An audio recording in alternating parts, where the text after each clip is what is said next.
Sejarah peristiwa berdarah Gerakan 30 September atau G30S tahun 1965 hingga kini masih mengundang kontroversi. Kontroversi muncul karena narasi sejarah resmi peristiwa G30S yang ditulis semasa pemerintahan Orde Baru dianggap sejumlah pihak tidak melukiskan fakta sejarah secara akurat. Beberapa peneliti sejarah misalnya menyatakan hasil persidangan di Mahkamah Militer Luar Biasa atau Mahmilub yang digelar untuk mengadili para terdakwa kasus G30S tidak menyebut PKI sebagai dalang utama peristiwa G30S seperti dinarasikan pemerintah Orde Baru.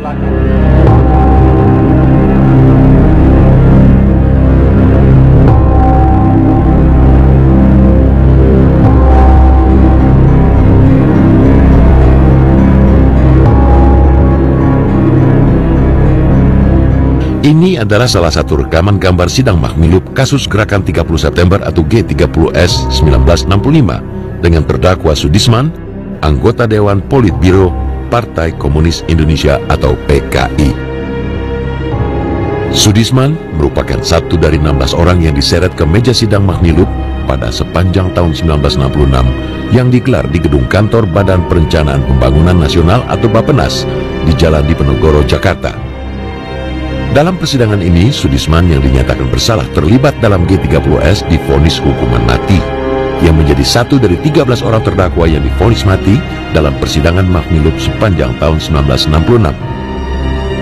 Mahmilub itu memperlihatkan bahwa semua orang yang terlibat di dalam G30S secara langsung, mereka yang melakukan penculikan dan pembunuhan terhadap 6 orang jenderal dan beberapa perwira itu sudah diadili di Mahmilub atau kemudian di Mahkamah Militer Tinggi gitu. Semuanya sudah dijatuhi hukuman gitu. Jadi menurut saya proses hukum terhadap pembunuhan 6 orang jenderal itu sudah selesai dengan Mahmilub dan kemudian Mahkamah Militer Tinggi gitu.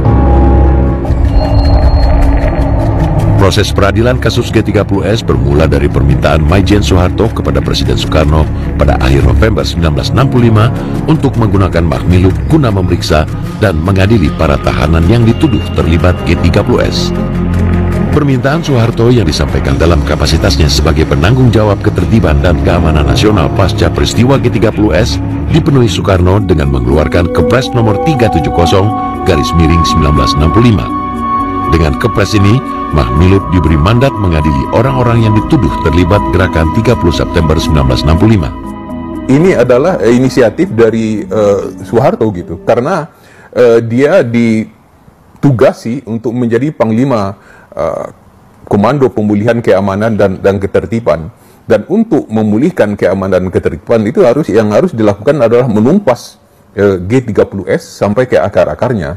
Dan secara hukum itu harus didukung pula oleh sebuah pengadilan. Nah, maka dilakukan atau dibentuklah Mahmilub pada bulan melalui Kepres pada bulan Desember tahun 65 gitu. Bung Karno mungkin ketika itu masih menganggap semua masih bisa dia kontrol dan dia belum dia masih yakin bahwa keadaan bisa dipulihkan gitu. Walaupun mungkin dia juga tidak menaruh kepercayaan sepenuhnya pada Pak Harto, tapi waktu itu mungkin dia masih menganggap bahwa itu satu-satunya jalan yang harus ditempuh dan itu masih di bawah kontrol dia. Mahmilub yang dibentuk pada tahun 1963 merupakan lembaga peradilan khusus yang memiliki dua kekhususan. Pertama, lembaga ini merupakan pengadilan tingkat pertama sekaligus terakhir di mana terdakwa dan auditor atau penuntut tidak dapat melakukan upaya banding. Kedua, Mahmilub merupakan lembaga peradilan militer yang bisa memeriksa dan mengadili warga sipil. Kalau menilai peristiwa pada tahun 65 dengan kerangka sekarang, itu anakronisme sejarah namanya.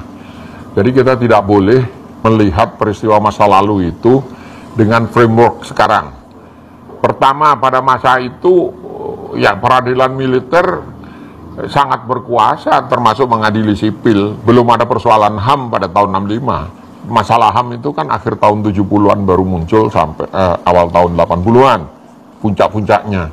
Jadi dulu tidak ada persoalan HAM ketika militer itu mengadili sipil seperti sekarang kan nggak boleh, hukum militer tidak boleh juga mengadili sipil gitu. Dan sipil nggak boleh mengadili militer.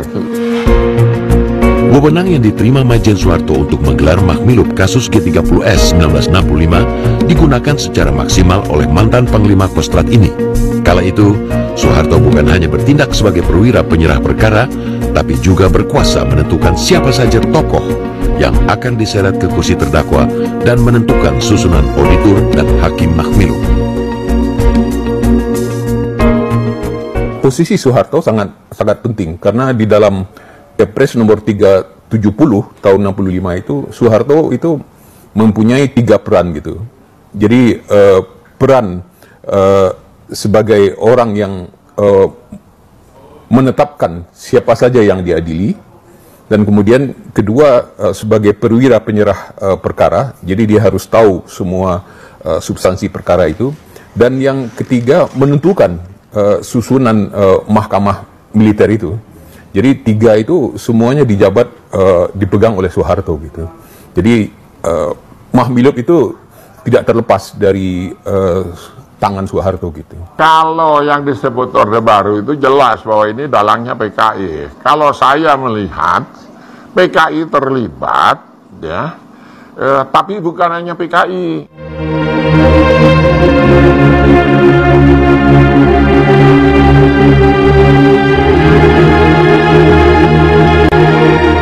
Persidangan-persidangan para terdakwa kasus gerakan 30 September 1965 di Mahmilub yang digelar pada sepanjang tahun 1966 berlangsung terbuka.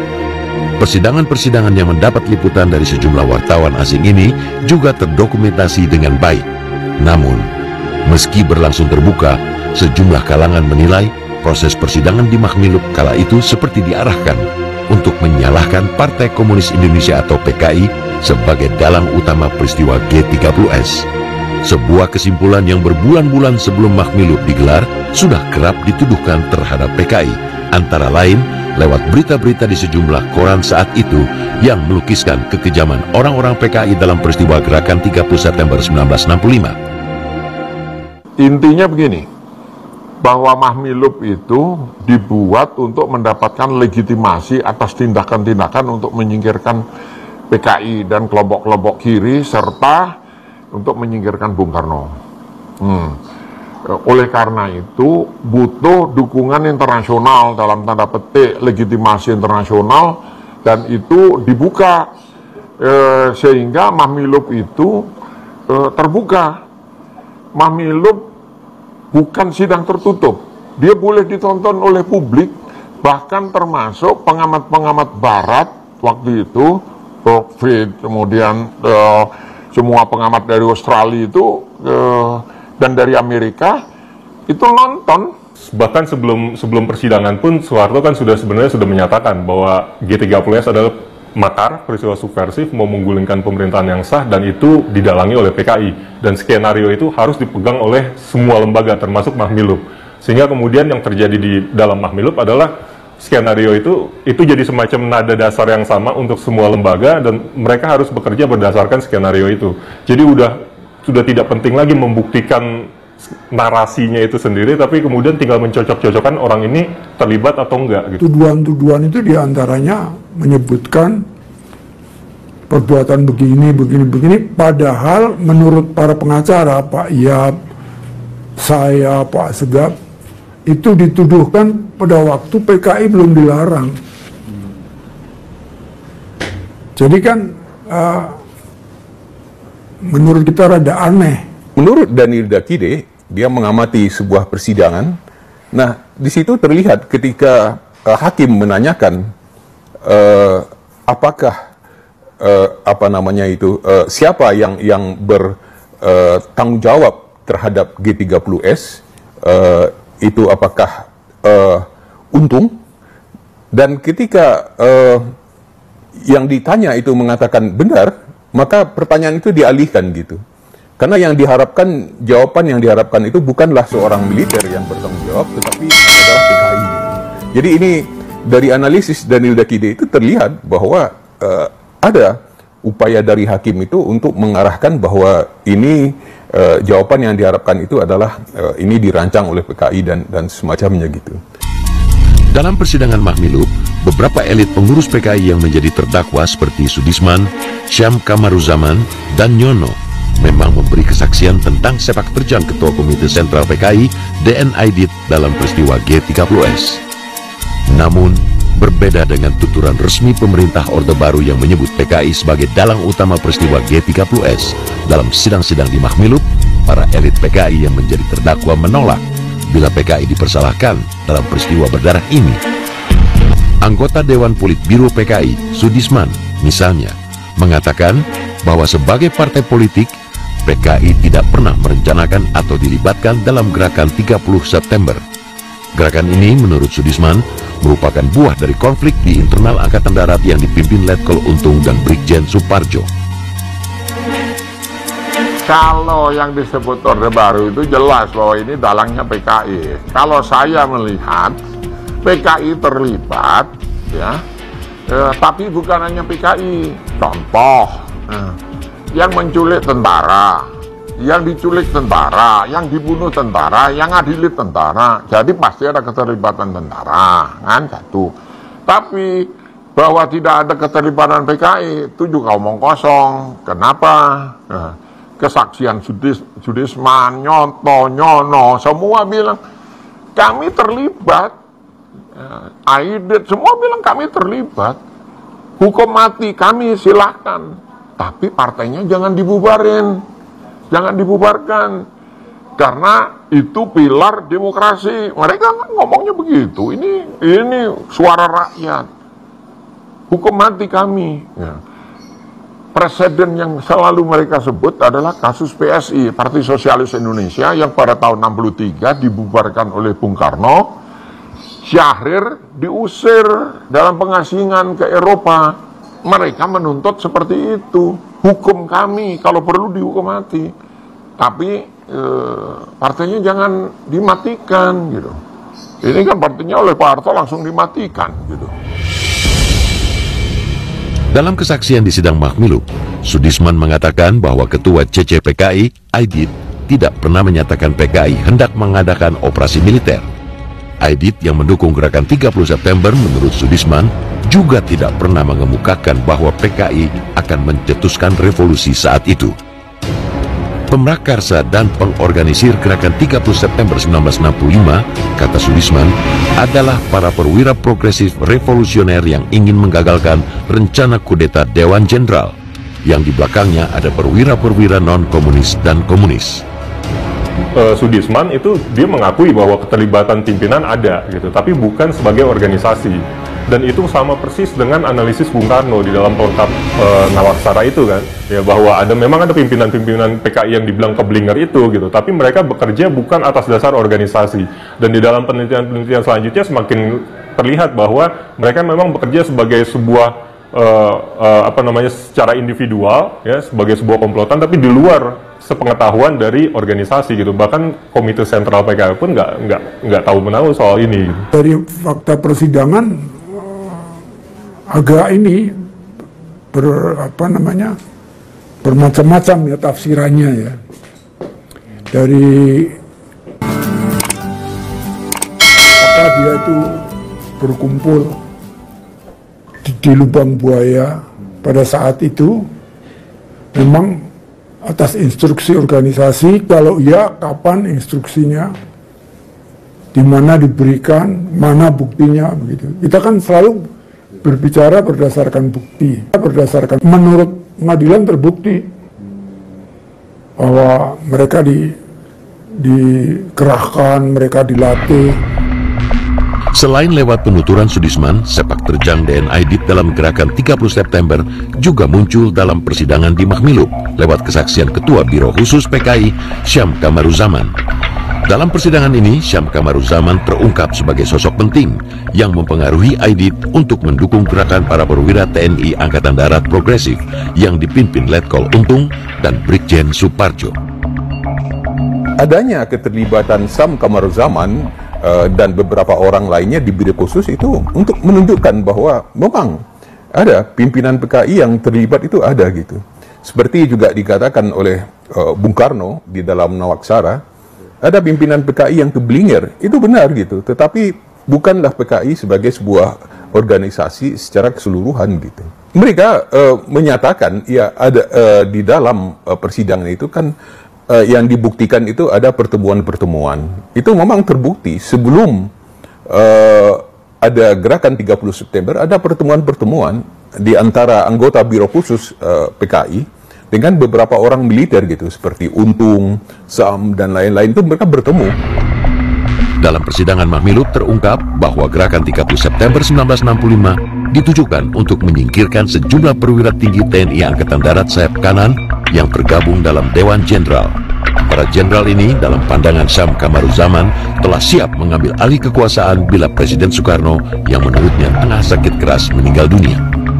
Saya setuju dengan apa yang ditulis oleh John Rosa, bahwa ketika itu orang-orang di Biro Khusus PKI itu bekerja sama dengan beberapa orang perwira militer itu untuk melakukan gerakan pendahuluan, melakukan aksi pendahuluan.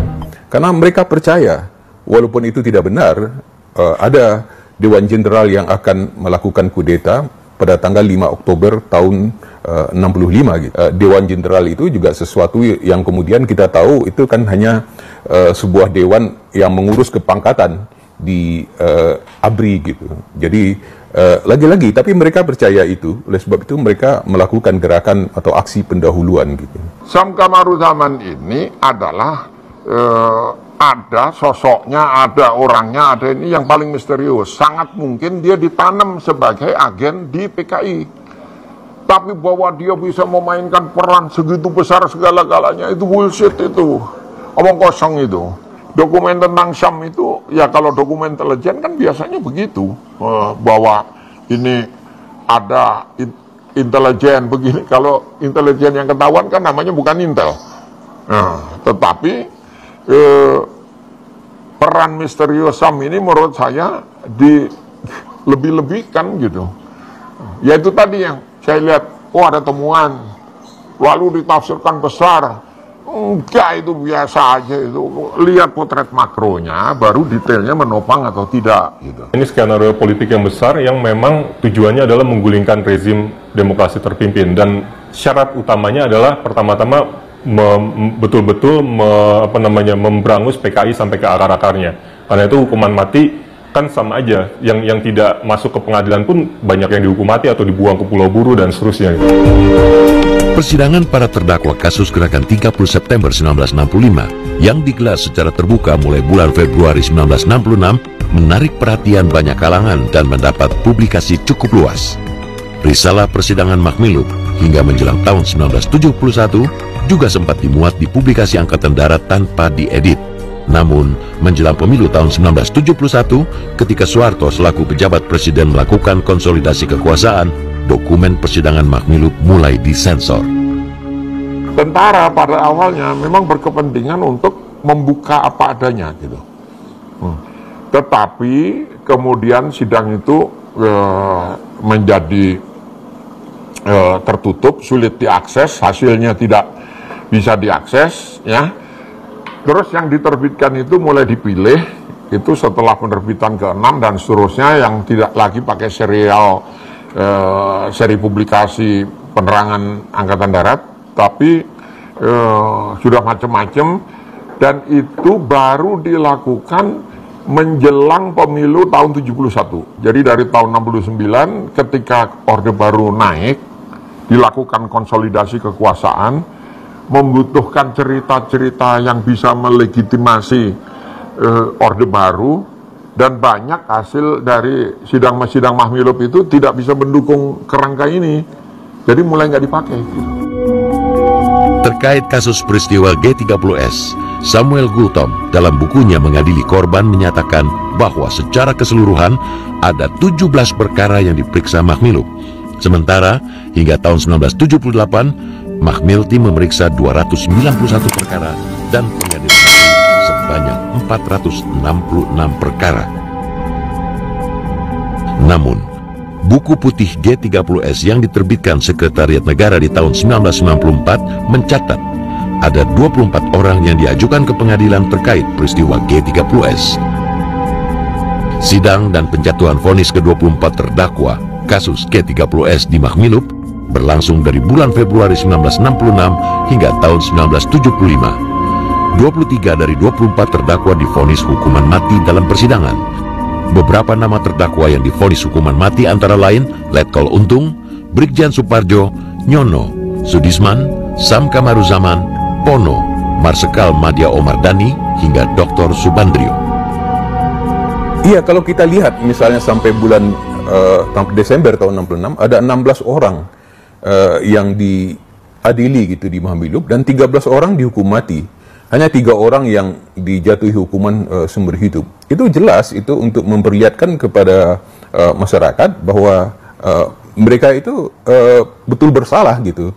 Dan mereka itu ada 3 kelompok gitu. Yang pertama di situ ada unsur PKI-nya, kedua ada unsur militernya, dan yang ketiga pendukung Soekarno.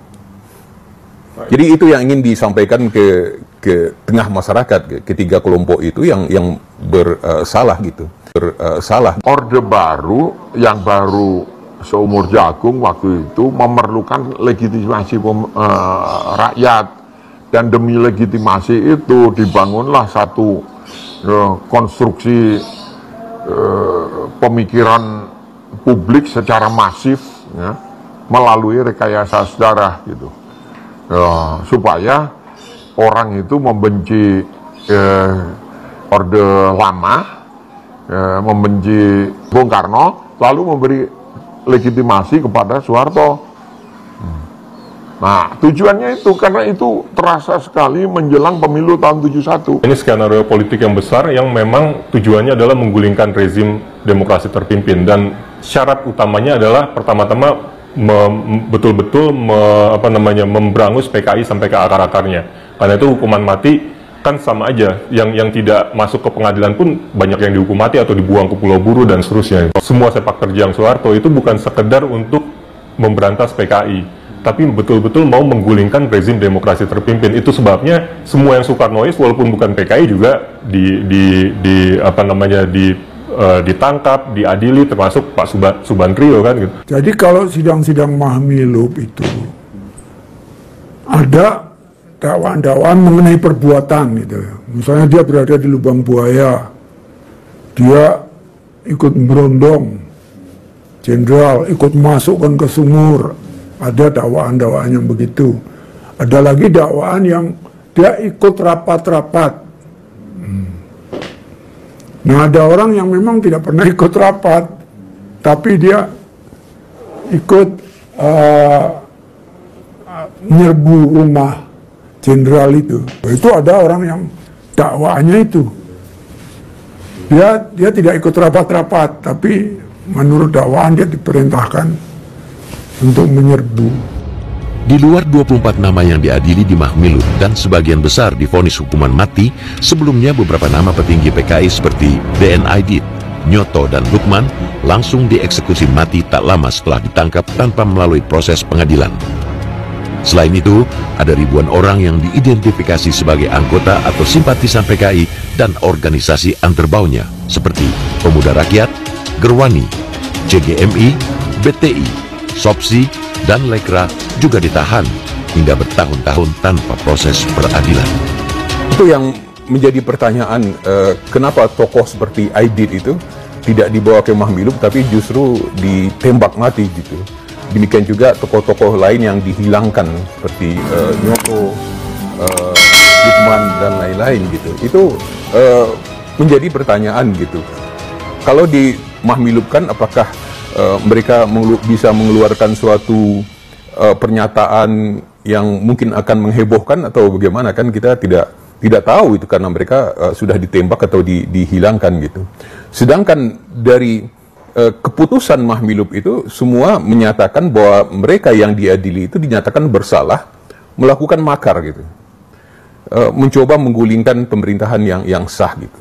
Jadi keputusan Mahmilub itu tidak menyatakan bahwa PKI terlibat di dalam gerakan itu, bahwa keputusannya itu adalah bahwa mereka yang diadili itu melakukan upaya untuk menggulingkan pemerintahan, melakukan makar.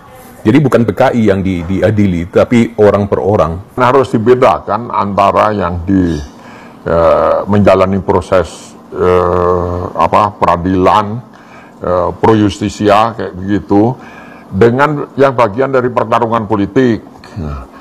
Karena ini purge, purge itu pertarungan politik lalu pembersihan.